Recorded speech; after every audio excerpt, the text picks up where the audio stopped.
ಮಾಜಿ ಉಪಮಹಾಪೌರರಾಗಿದ್ದರು.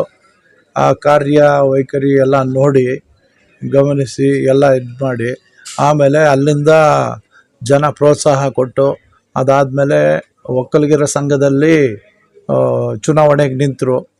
ಅಲ್ಲೂ ಅಭೂತಪೂರ್ವವಾಗಿ ವಿಜಯನ ಗಳಿಸಿ ಅದಾದಮೇಲೆ ಎಲ್ಲರ ಸಹಕಾರ ತಗೊಂಡು ಅಲ್ಲಿ ಉಪಾಧ್ಯಕ್ಷರಾದರು. ಉಪಾಧ್ಯಕ್ಷರಾದಮೇಲೆ ಕೆಂಚಪ್ಪಗೌಡರು ಎಲ್ಲರೂ ಸಹಕಾರ ಕೊಟ್ಟು ಅವ್ರನ್ನ ಇವತ್ತಿನ ದಿವಸ ಅಧ್ಯಕ್ಷರನ್ನಾಗಿ ಮಾಡಿದ್ದಾರೆ. ಇನ್ನು ಇವತ್ತಿನ ದಿವಸ ಎಷ್ಟು ಕೆಂಪೇಗೌಡ ವಿದ್ಯಾಲಯಕ್ಕೆ ಇದಕ್ಕೆ ಎಷ್ಟು ಇನ್ನೂ ಅನುಕೂಲ ಆಗುತ್ತೆ ಅವ್ರ ಕಡೆಯಿಂದ ಅಂತಂದ್ಬಿಟ್ಟು ಹೇಳೋದಕ್ಕೆ ನಾನು ಇಚ್ಛೆಪಡ್ತಿದ್ದೀನಿ.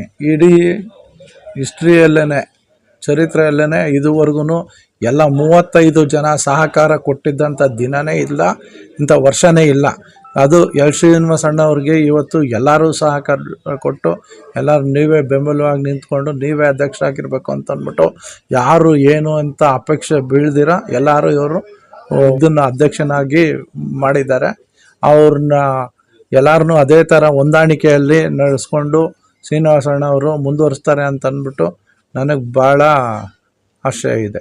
ಎಲ್ ಶ್ರೀನಿವಾಸಣ್ಣ ಅವರು ಒಕ್ಕಲಿಗರ ಸಂಘದ ಅಧ್ಯಕ್ಷರಾಗಿ ಆಯ್ಕೆ ಆಗಿದ್ದಾರೆ. ಇದೇ ಫಸ್ಟ್ ಟೈಮ್ ವಿತೌಟ್ ಅಪೋಸಿಷನ್ ಎಲ್ಲರೂ ಅವರಿಗೆ ಒಮ್ಮತದಿಂದ ಆಯ್ಕೆ ಮಾಡಿದ್ದಾರೆ. ಅವ್ರಿಗೆ ಕಂಗ್ರ್ಯಾಚುಲೇಷನ್ಸ್ ಹೇಳೋಕ್ಕೆ ಬಯಸ್ತೇನೆ. ನಾವೆಲ್ಲರೂ ನೋಡಿರೋ ಹಾಗೆ ಸುಮಾರು ವರ್ಷಗಳಿಂದ ಸೀನಣ್ಣ ಅವರು ಹಲವಾರು ಒಳ್ಳೆ ಕಾರ್ಯಗಳು ಮಾಡ್ತಾ ಬಂದಿದ್ದಾರೆ.